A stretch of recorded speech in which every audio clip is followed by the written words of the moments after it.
ধন্যবাদ মাননীয় স্পিকার। এ বিষয়টা আমলে নিয়ে হাউসে আলোচনার সুযোগ দেওয়ার জন্য আমি আরেকবার আপনাকে আন্তরিক অভিনন্দন জানাচ্ছি। এ পর্যন্ত যে কয়জন মাননীয় সংসদ সদস্য কথা বলেছেন তারা আমাদের সকলের প্রাণের কথাগুলোই বলেছেন।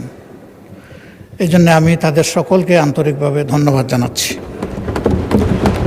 বিশেষ করে মনিরুল হক চৌধুরী সাহেব যারা বক্তব্য রেখেছেন তাদের সবার মধ্যে উনি বয়োজ্যেষ্ঠ, কিন্তু ওনার কথার মধ্যে গরম এবং নরম প্রচুর রস ছিল। তিনি তার রসের মধ্যে আলোচনাটাকে হারিয়ে ফেলেননি, বরঞ্চ রস দিয়ে ফুটিয়ে তুলেছেন।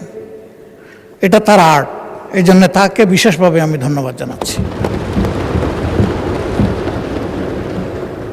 আমরা সবসময় বলে থাকি যে পজিশন অপোজিশন মিলেই তো হাউস পূর্ণ হবে,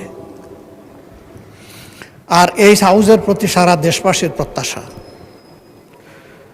আমরা আজকে যাদের কথা বলছি তারা আমাদের কারো না কারো ভাই, কারো পিতা, কারো সন্তান, কারো আপন আত্মার আত্মীয়। তাদের কান্নাগুলা সব আমাদের সামনে আসে না, এমনকি তাদের পরিবারের সদস্যদের সামনেও আসে না। প্রবাসীরা দুই ভাগে বিভক্ত। একটা অংশ যারা কার্যত রুজি রোজগারের জন্যই পা বাড়ান, এই পর্যায়ে এশিয়ার প্রায় সবগুলা দেশই পড়ে, সেখানে তাদের নাগরিকত্ব পাওয়ার সম্ভাবনা খুবই ক্ষীণ। অল্প কিছু সংখ্যক ভাগ্যবান মানুষ যারা ইনভেস্টর ক্যাটাগরিতে হিউজ পরিমাণে ইনভেস্ট করে সেখানে তারা একটা স্ট্যাটাস পান, কিন্তু তা হাজারেও একজন হবে না, এ সংখ্যা আরও কম। বাকি সকল আমরা তাদেরকে শ্রমিক বলি, আমি শ্রমিক বলতে নারাজ। তারা সবাই শ্রমিকও নন আসলে। এর মাঝে বিভিন্ন দেশের গুরুত্বপূর্ণ জায়গায় কর্মকর্তা হিসাবে অনেকে দায়িত্ব পালন করেন। আমি এই শব্দটার পরিবর্তন চাই, তাদের জন্য সম্মানজনক কোনো শব্দ ব্যবহার করা। এক শব্দে সবাই অ্যাকোমোডেট হবেন। আমরা খুবই আনন্দিত আমাদের এই হাউসে বাংলা, উর্দু, ফার্সি কবিরাও আছেন। তারা যদি এরকম কোনো ভালো শব্দ নিয়ে আসেন যেটা অন্তত তাদেরকে মানসিকভাবে কিছু সান্ত্বনা দেবে যে দেশ তাদেরকে ভালোবাসা এবং শ্রদ্ধার জায়গা থেকে দেখে, তো আমি অনুরোধ করব এই শ্রমিক এবং রপ্তানি, এই দুইটা শব্দ পণ্য রপ্তানি হয়, মানুষ রপ্তানি না হোক। এটাকেও একটা সম্মানজনক জায়গায় আমরা নিয়ে যাই। মাননীয় স্পিকার, যারা বিশেষ করে পশ্চিমের দেশগুলোতে যাচ্ছেন তারা সাধারণত ফিরে আসার নিয়তে যান না, তারা যান সেখানে থেকে যাওয়ার নিয়তে।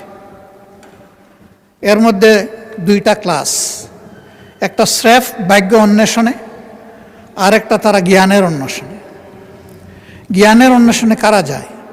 দুই ধরনের মানুষ।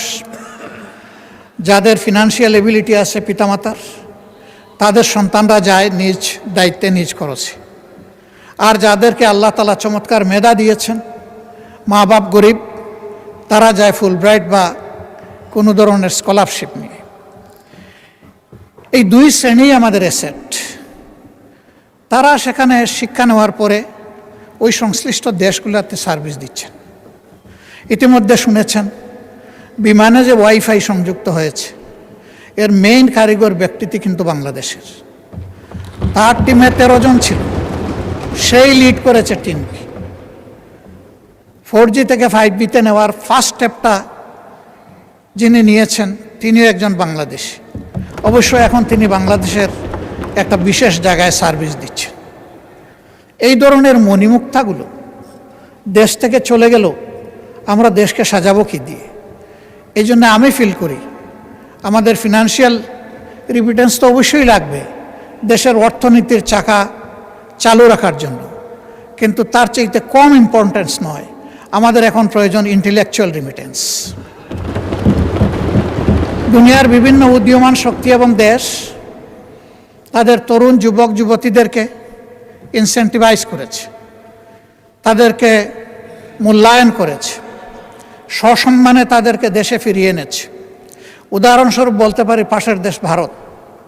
একসময় তাদের দেশে সেই রকম স্কিল হ্যান্ড কোনো কার্ডিয়াক সার্জন ছিল না।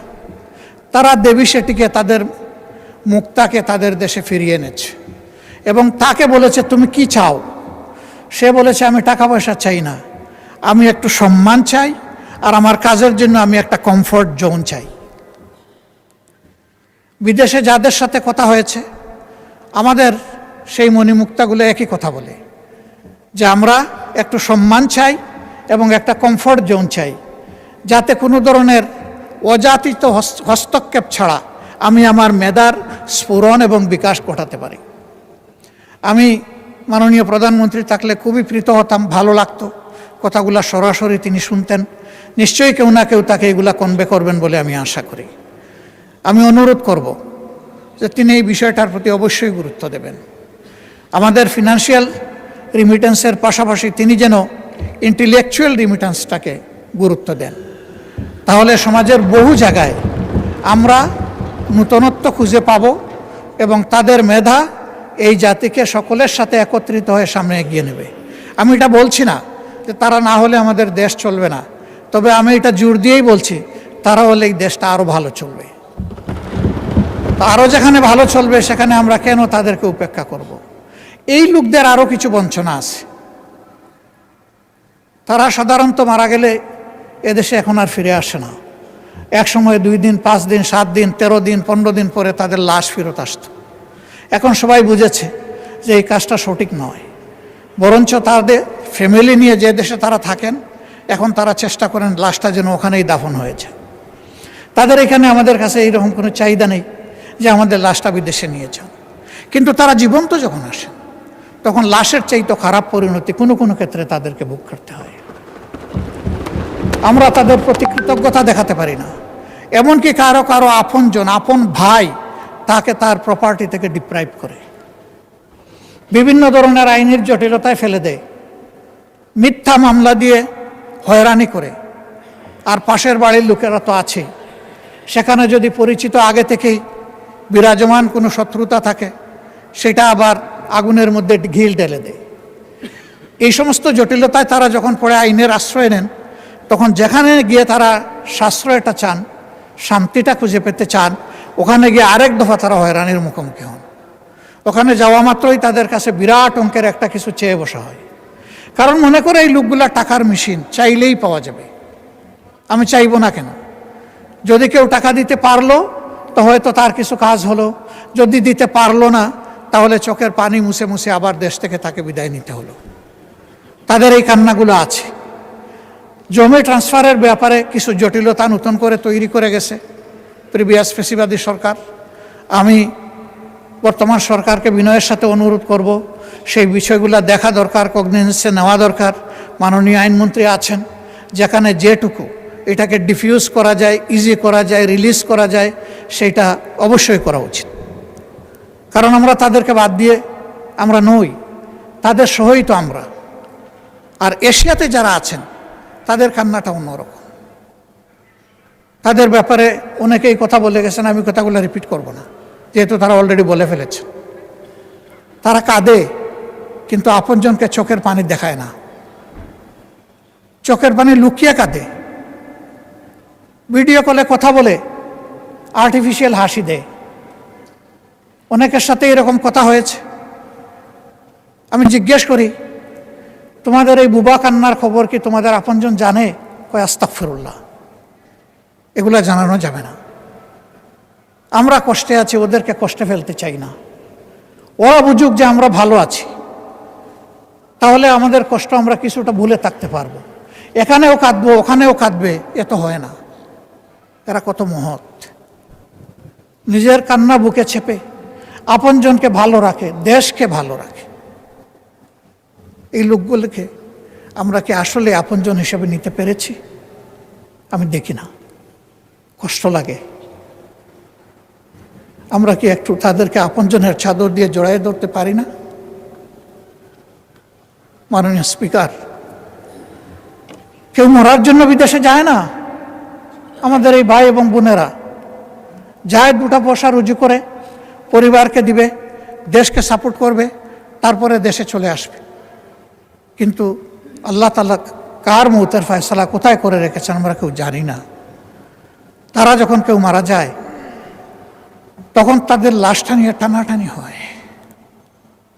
আপনজনরা চায় শেষবারের মতো অন্তত মুখটা দেখি।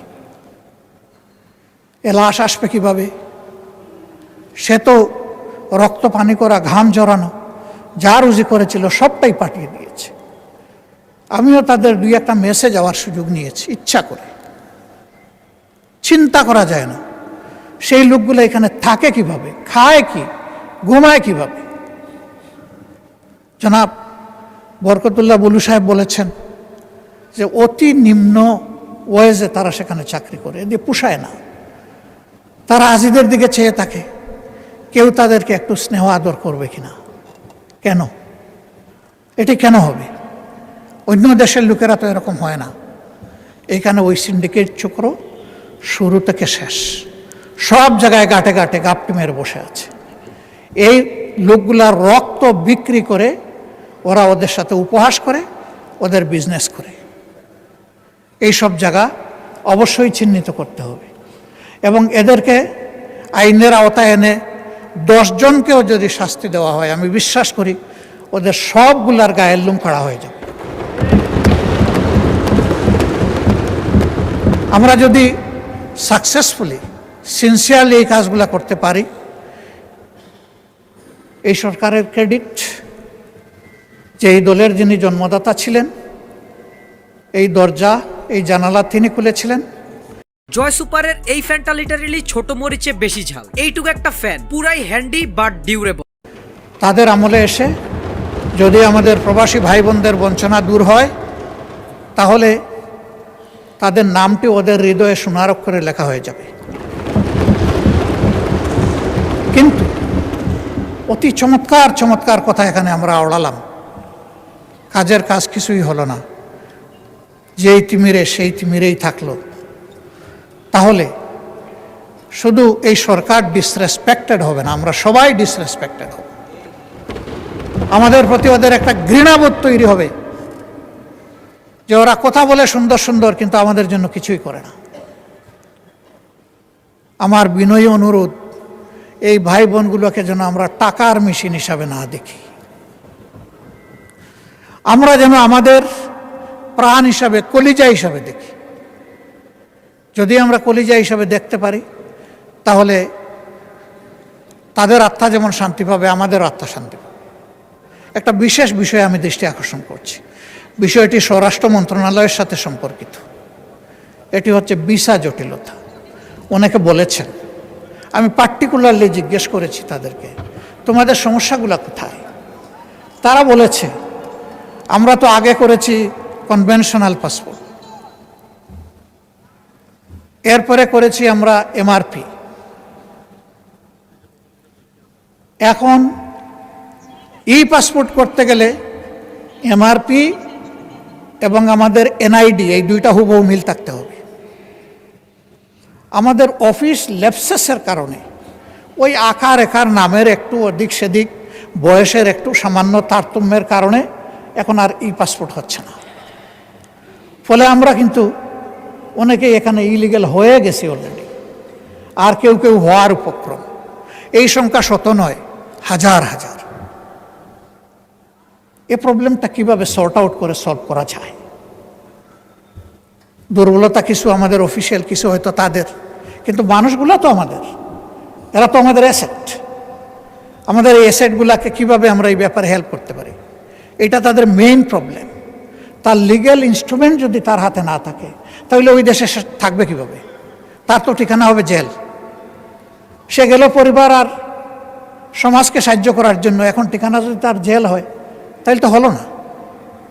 তা আমি মাননীয় স্বরাষ্ট্রমন্ত্রীকে অনুরোধ করব, বিদেশের মাটিতে থেকেই এনআইডি এবং পাসপোর্টের এই জটিলতাটা অতি সহজে কিভাবে নিরসন করা যায়, ইনশাল্লাহ আপনি পারবেন, শুধু পদক্ষেপ নেওয়ার ব্যাপার। আমরা আপনার জন্য দোয়া করব, আপনি যাতে পারেন। আর লাশগুলা হয়ে যাওয়ার পরে আমি আল্লাহর নামে দুহাই দিয়ে বলবো, একদিনের জন্য যেন সেই লাশ নিয়ে কোনো টানা হেঁচড়া না হয়।